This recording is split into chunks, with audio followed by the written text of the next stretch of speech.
Heads up, we say swear words and talk about dirty things, so make sure you're cool with that.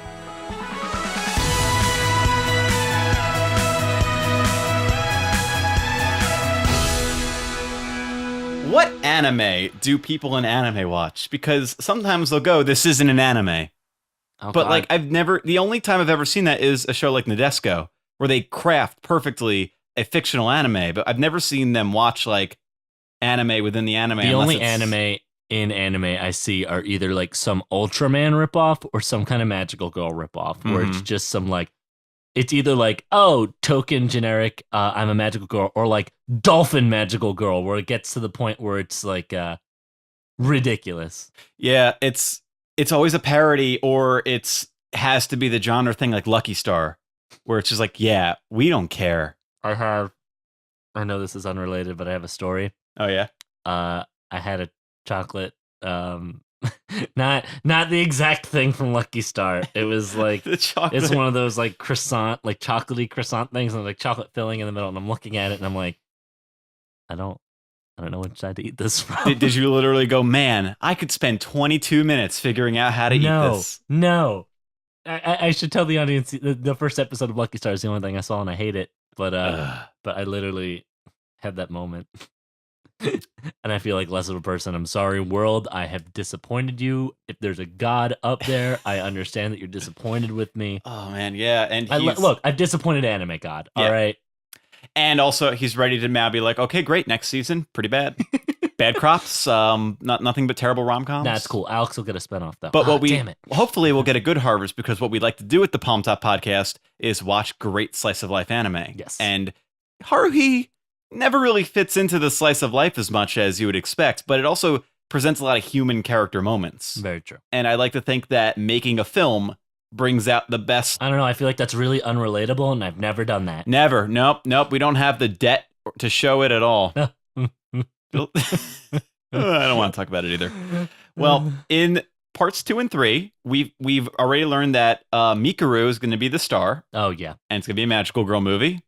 And Kyon, our lovable protagonist, is going to be the PA, the gaffer, the editor, the crafty. He's going to be the best boy. He's probably the worst boy. Oh no. Oh no. Probably second best boy.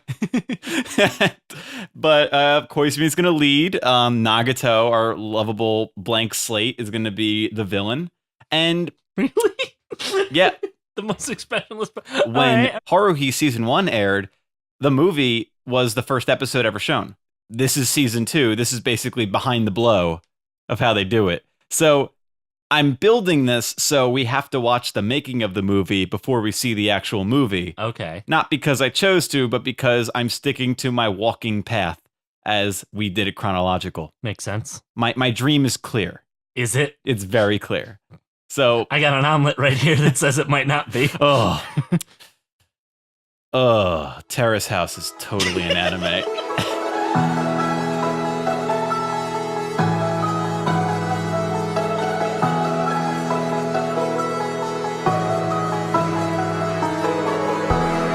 All right, Alex.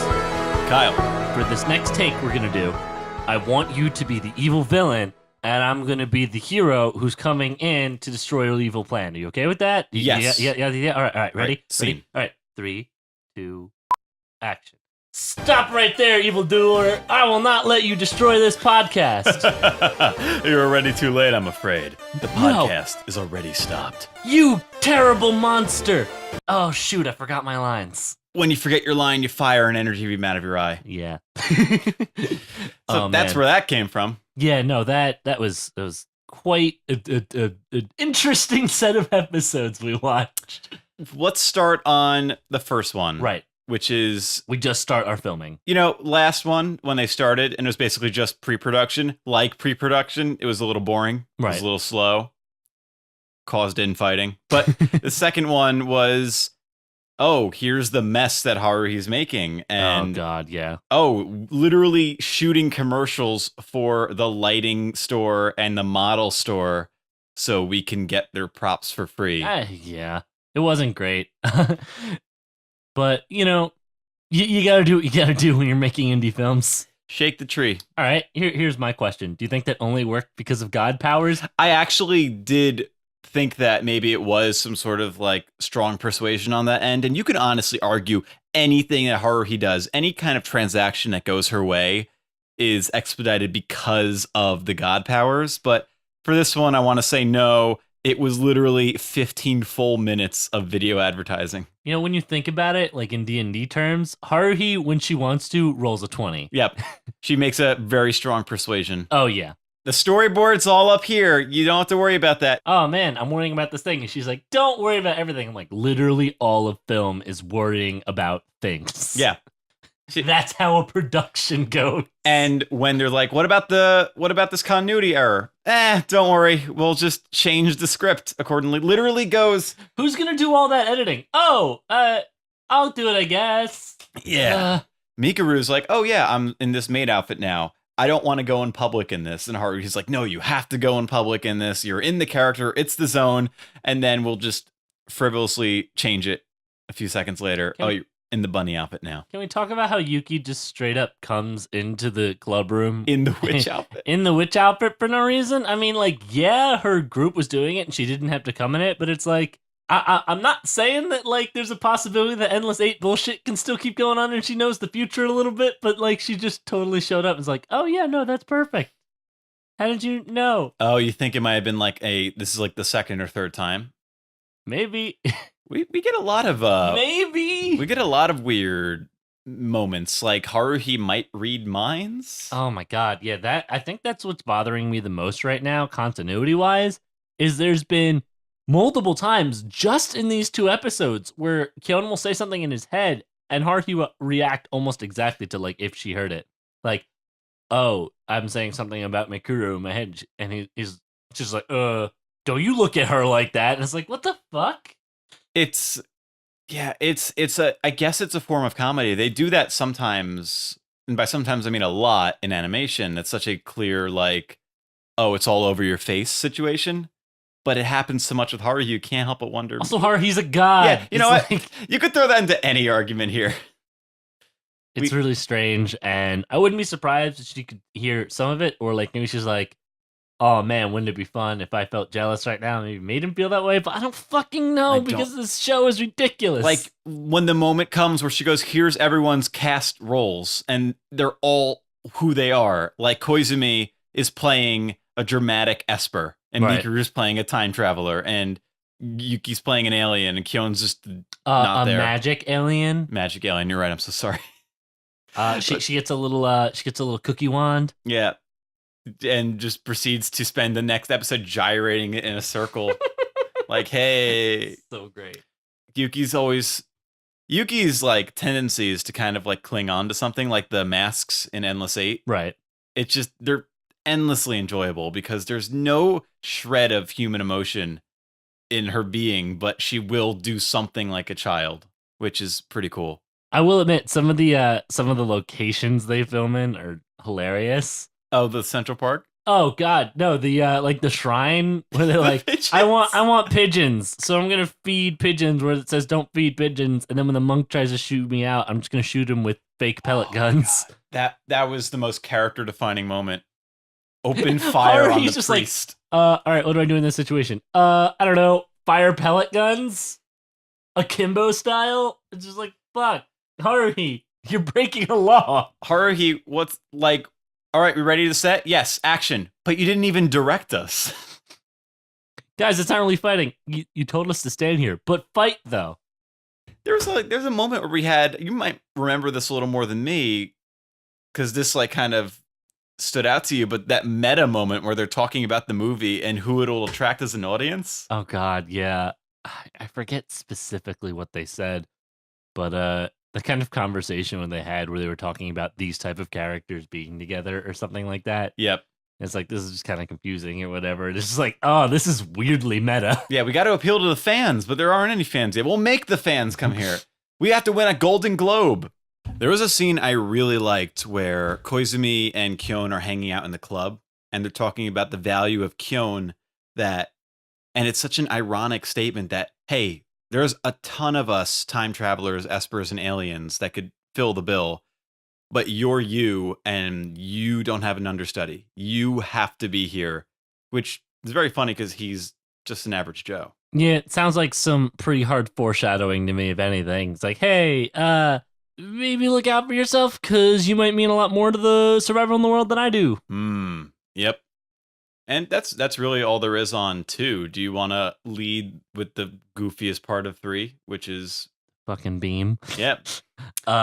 So we have our scene where there's supposed to be a fight scene between Mikuru and Yuki, and Haruhi reveals the true nature of the discolored eye, and she tells us, "No, you can shoot laser beams out of that eye." It's like, what?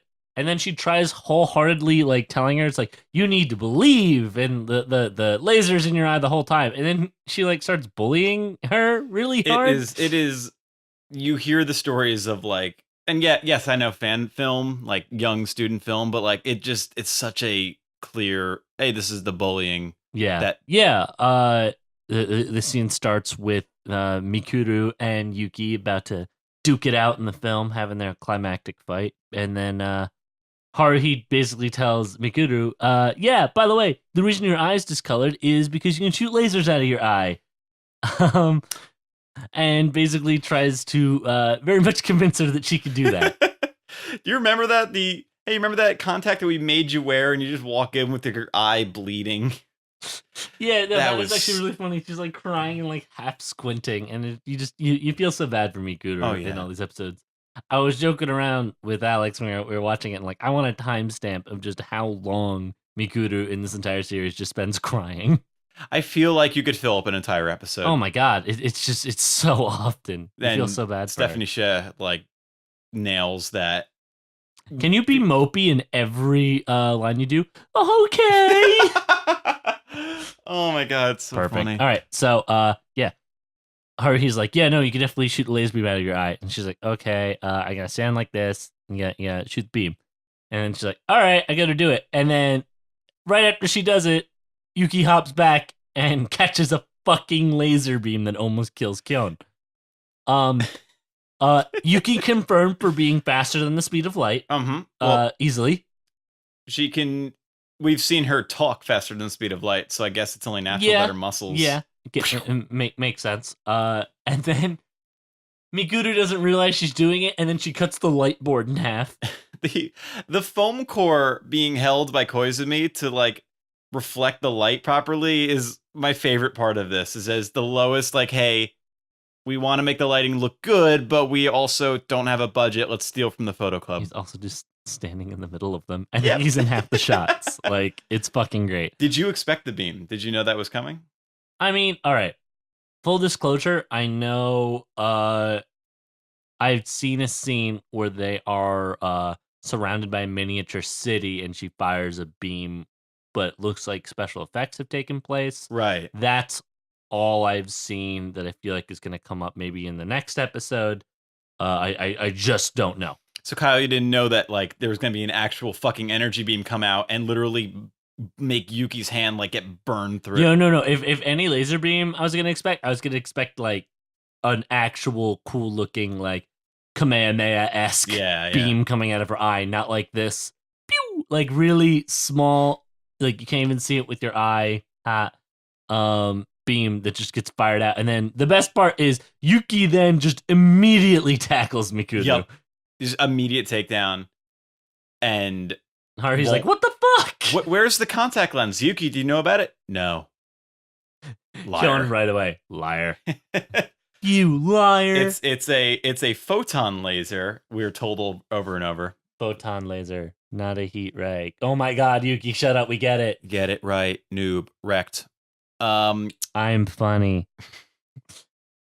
And we have a few other, now the plot's changed. If anyone was following it, that Mikuru is now a battle waitress by night and a bunny girl by day. Bunny girl by day. You know the Sailor Moon song. You know how that goes. Fighting evil with lasers, shooting goddamn lasers. That's it on the facts. I think we'll just instead get into. Oh no, there is one part that I did want to talk about. What's that? beginning of second day of filming where Mikuru just is like, no, Oh. I'm not coming. Oh, where Kion's like, hey, what happened? They're like, we put nano machines in Mikuru, so she'll never fire laser beams again. Was she able to before? You'll never know, but... Watch future Mikuru's just like, I've learned from the nanomachines. So, hey, anybody heard of Fox Die? I do want to mention, though, we get green-haired girl again. Yeah, we get a... Wow. Whatever the fuck her name is. We get a... Sure, did not come prepared with names. No. But Koizumi's like, hey, we could use more than just 3 actors, right? Oh, Yeah, no, wait. This is the reason why they're not in it, because the girl's just insufferable. She's just like, oh, hi! Or like, oh, God. She's just like, oh, what are you doing here? Oh, that dress is cool. Oh, what? Oh, is that a camera? Oh, that's so cool. Oh, hey, you look great. It's like, oh, God. Can someone just unplug her? And then you have fucking Kyon's friends who are like Yes. Wet Sponge 1 and Horn Dog 2. Hey, let's talk about that taxi cab I saw the other time. What? It said I thought love it on said it. Love, What does and that mean? I think I need love back in my life. Just waiting for the like... Kyon is just like, can I just fucking die right now, please? Yeah, and Haruhi just finds a taxi at the speed of light to go buzz off and get her, comes back. We're going to shoot at a lake at Koizumi's. The film continues. This is kind of cut more like a 5-piece movie than it is a series of episodes. Yeah, I definitely felt that way, especially with the beginning of our first episode, like basically cutting into action that like just led off of the last episode. Yeah. Like it felt like almost jarring. I'm like, oh, we are directly from the end of the last episode. And even like the end, like when this episode actually cuts off, felt very like jarring almost. I'm just like, oh wow, I can't believe they ended the episode here. Like if I was watching this like weekly, I'd be fucking dead. Like I'm like, Yeah. oh wow, no real conclusion to any of the action. I'm dying. The credits kick in. We always go, wait, really? That's it? Yeah. You sure? So like that's my real gripe with this. I'll do a big old air quotes here. Season. Yep. Is that it seems like it wants to do so much more with its episodes, but it can't because of time, which is fucking ridiculous when you think about Endless 8. Yep. I think the Endless 8 factor exists mostly because they were just so restricted by, we want to get to this movie, we want to get to Disappearance of Haruhi, which is the movie, but we also don't want to go after it and pick out other future parts, which is weird because then some of the arcs are from later books. So there's not too much merit to the pacing of the current season. I guess it's a little more artistic in its style, but I really like the whiplash nature of the first. Yeah, no, parts. I'm not writing off this season. Like I'm not saying like, oh, this show's terrible, but like because I know how the show knows how to properly do like pacing. I know that from the first season, so like I'm still holding out hope. Well, we have 2 more episodes of the second season. How many more do we have left? After this, we have 5 more episodes, 6 more episodes, I think. Got it. Because we have the next 2 parts of the Sai of Haruhi Suzumiya. That's the rest of season 2. Right. And then we're going to jump back into season 1. We're going to watch the movie they made. And then we're going to finish off with some one-off episodes. Oh, Jesus. Okay. For this film, your motivation is stay excited. That's going to be hard, but okay. You are expecting 8 more episodes of the same shit. Gotcha. All right, keep do I need to wear pants? No. Good. Your character. Par for course then. Your I've not character's worn only pants shot yet. from the waist up, and people aren't going to really question it. Nice. Maybe tuck your shirt in just a bit. To my underwear? All right, let's roll. Okay. Meow? That's a cut. That was terrible. Oh, sorry. I thought like, maybe I'll be a cat. But artistic differences. Sometimes I feel like Schrodinger's cat. Sometimes I feel like we can't do an ending bit. I don't know what you're talking about. See you next week.